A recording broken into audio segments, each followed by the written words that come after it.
Hello, this is Corin Webster, and today I'm going to be showing you how to use one of these. This is a GPS, it's a Garmin eTrex GPS, and today I'm just going to show you how you work it and how you'll be able to use it. So I'm in a field, and I'm going to show you how to use it today. Okay, so this is a GPS. As you can see, there are 3 buttons on this side and 2 on this side. The 2 buttons on this side are the power and the page button. Obviously the power button does what you expect it to do, it just turns it on and off. The page button is used when you turn the GPS on, and basically it just takes you back one page, so it just cycles through all the different pages on the GPS. Then on this side you have the up and down buttons. These are used to navigate the menus, and then the enter button, which obviously you press to enter and go into different parts of the GPS. So I'm going to hold down this power button here to turn it on. There we go, so that it's loading. Whenever you turn one of these on, the first thing that you're going to have to do is link it to the satellite. So there's a bar at the bottom of this that's called obviously the signal button. Normally it starts off low down this end and then the black bar goes up, but as I've been standing here for quite a amount of time, it's probably filled up already. So when it reaches, so to reach the full signal, it's really helpful to hold your arm up at an angle and then hold it at like a 45-degree angle there as well, and that's really helpful for finding the signal. And once you have found the signal, you want to press the page button, and then you enter the menus. So you kind of want to cycle through by pressing the page button until you reach this page here. Now, I have no waypoints on my GPS at the moment, so I'm going to show you how to mark a waypoint.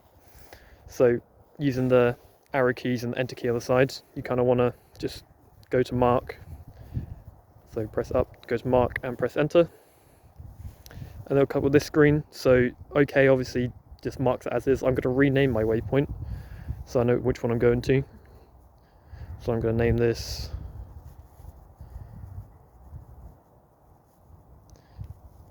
AO1, and then I'm going to press down and down again until I get to the OK bit. Press OK using enter, go down, press OK again, and then if I go to waypoints and then press enter and then scroll down to A, because it's obviously it was called AO1, there's my waypoint there. So I'm going to track my waypoint. For most of the time when you're making a waypoint, you want to use a real life object, because it's all well and good just getting a big spot in an open field, but I'm going to be using this orange pole as my object for my waypoint. So I'm going to follow a waypoint, you want to go onto the waypoint screen and then press enter and enter again. And then obviously you have a lot of different options, but the only one we're going to be worrying about today is the go to. So I'm going to press go to. Next it will pull up this screen. It's obviously got a compass, a distance from your waypoint, a time to reach your waypoint, and a speed of which you're walking. So I'm going to walk down to the other side of that field, or a bit far down that field, and I'll be back with you in a second. Okay, so I've walked, if you see at the top there it says 51 meters. So I walked 50 meters in the direction of the orange pole, if you can see it all the way at the end over there. And I'm just going to go through how to follow this compass. So obviously it's a compass, and it's got the compass points north, south, east, west. It has a little flag here, which is obviously where your destination is. It has a time to reach your destination, so 25 seconds to go, and a speed of which you are walking. Now, since I'm standing still, obviously my flag is over there, however the arrow is pointing this way. It's really important that to follow this you have to walk in a direction for the arrow to change to the correct direction. So if I start walking this way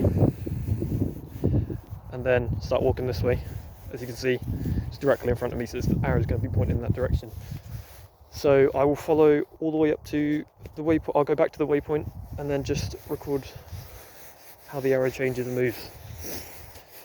So you can see now obviously the speed at the bottom, I'm going about 4 to 3 miles an hour, kilometers an hour, sorry, this isn't there. So I'm just going to meander back to my orange pole.